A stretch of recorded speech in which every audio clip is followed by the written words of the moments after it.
Hey everyone. So yeah, where am I supposed to even begin with this chapter? It turned into a fucking Looney Tunes cartoon, One Piece style, but again, only in the most over the top ways One Piece can be. Like seriously, the whole dynamic of this fight felt like I was watching one Elmer Fudd, aka Kaido, and Bugs Bunny, Luffy, but again with Oda's like duking it out, but with Oda's signature style of like action and comedy together. But again, getting into like it was just that fucking insane. Like I didn't even know what the fuck I was watching at the time, but or reading I guess is the proper term. But getting into Luffy's powers themselves, one thing that was like made clear and even more so reinforced in this chapter is just how much near fucking invincible Luffy is in his awakened form. Like literally, like Kaido is like in this chapter. Kaido is for the most part at Luffy's mercy to the point where the only thing that Prince Kaido can seemingly hope for at this point is just wait it out until Luffy wears himself down completely. Because as I figured, for as powerful as this new form is, it's taking up a lot of energy, but even more so than something like Gear 4, because because of the simple fact that when his power awakened, Luffy was already in was Luffy was from Luffy was already near dead when the power awakened. But just from the display of power we've already gotten, Luffy's like potential with his awakening is actually terrifying in terms of how limitlessly indestructible, again, or nearly indestructible he seems. And I'm sorry if I'm repeating myself, but once again, I'm having a really hard time believing Luffy's fruit is a zone type, even if it's one of those things where it's a paramecia when used normally, but a zone type when it's awakened form, because like all the powers that Luffy is displaying here in all he's exhibiting is the standard description of a paramecia, especially with how Luffy turned Kaido's eyes into rubber to grab on to his nose. So either Oda's rewritten the rules a bit for the story, or he's made a mistake. And yeah, I know it's a weird getting hung up on this technicality, but this is the part of it that does feel forced. Even if you tried to rationalize the form being a human type fruit, like I'm I don't know, something about it being a zone type just doesn't add up in my brain. I don't know what it is, but I can't believe what Oda's even saying here when he's talking about like the fruit, like Luffy's awakened power being a zone type. Like none of that makes any sense to me. I don't know why.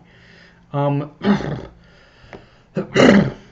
with that said, obviously one of the other things to talk about with this fight is Luffy's giant form, because right out of the gate, I wouldn't be surprised if the whole panel of Luffy's giant form looming over Kaido was inspired by the final attack Luffy used to defeat Shiki in the Strong World movie. Like, the format of that panel just feels too similar for it to be a coincidence, but the moment itself does show that for as powerful as Luffy has come, there are still weak points that can be exploited, and depending on the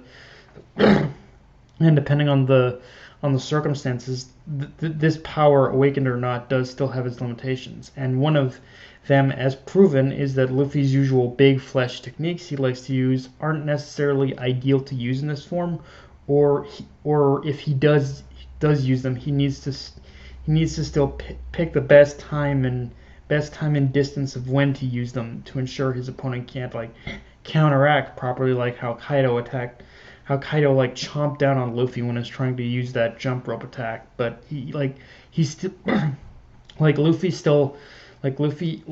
isn't completely like it, he isn't immune to his like attacks being counterattacks. So he does still he he does still need to he does still need again to pick that time and place, like, and the best he does still need to pick the best time when to use each technique, uh like again, like how Kaido, and he still has to cover those weak points. And yeah, again, going off what I said about the whole chapter felt like something out of a Looney Tunes cartoon. Like the characters' reactions to Luffy's new form were just equally hilarious, because they gave me the same bugged out eyes in their reactions. Like, just again, it was a fucking Looney Tunes cartoon. Um, and like, and yeah, just them like seeing what Luffy's power is, like Luffy's powers from him, his head being like pretty much smashed through the ceiling of Onigashima. Like again, reactions priceless. But yeah, aside from that, there's not really much else to say. It was a pretty standard fight chapter, but if I guess if I was to point out something else weird about this chapter is there would be times between an action and a reaction moment where it felt like there was a transitionary moment missing. Like one such example of this for me, and the one I just brought up, is when we see Kaido lining up to hammer Luffy with his club, then it then it just switches to Luffy's head comedically crashing through the ceiling of Onigashima, which again, scene in itself is hilarious, but in some ways it does make this and it does make the scene funnier just from going by that Animaniacs logic. But from a flowing narrative and nitpickish perspective, it is one of those scenes that makes you say, what happened between points A and point C for Luffy to end up like that? Like, what was the inciting like incident that like caused his caused him to like crash through his head to crash through the ceiling? Like I guess we can kind of picture it in our heads without needing to see it, but it is one of those things where it feels like there was a missing scene or a missing panel scene or something like that. Um, Also, not gonna lie, when Luffy started dropping names of people who have all sacrificed themselves, something, and themselves to allow Luffy and the others to get to this point, and when he mentioned Pedro specifically, that not only got me choked up a little, but at the same time, it had that effect of saying Luffy's about to go really hard next chapter. But now, but that said, the only thing that still worries me though is that it feels like Luffy's like when you really look at Luffy's last words of "Aren't you having fun, Kaido?"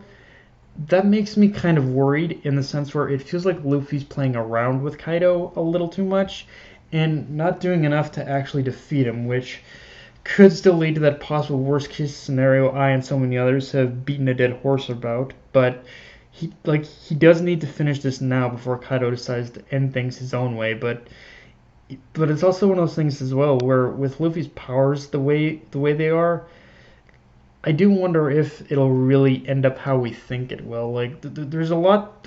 It's one of those things where there's a lot right now that's kind of pointing in the direction of the that's pointing in the direction obviously of Kaido basically destroying, ultimately like destroying Wano, destroying the Flower Capital.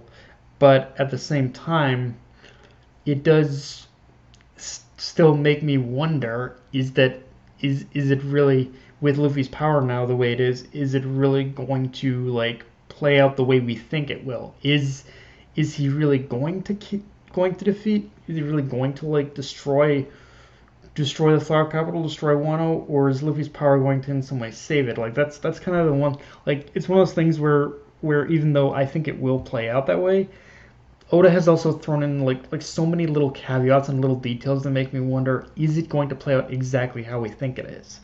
But yeah, guys, that's all I got for this review. If you enjoyed the video, like, comment, subscribe. Follow me on Twitter, handle as Crunchyroll. Be sure to hit the notification bell, subscribe button, and just share the video around, guys.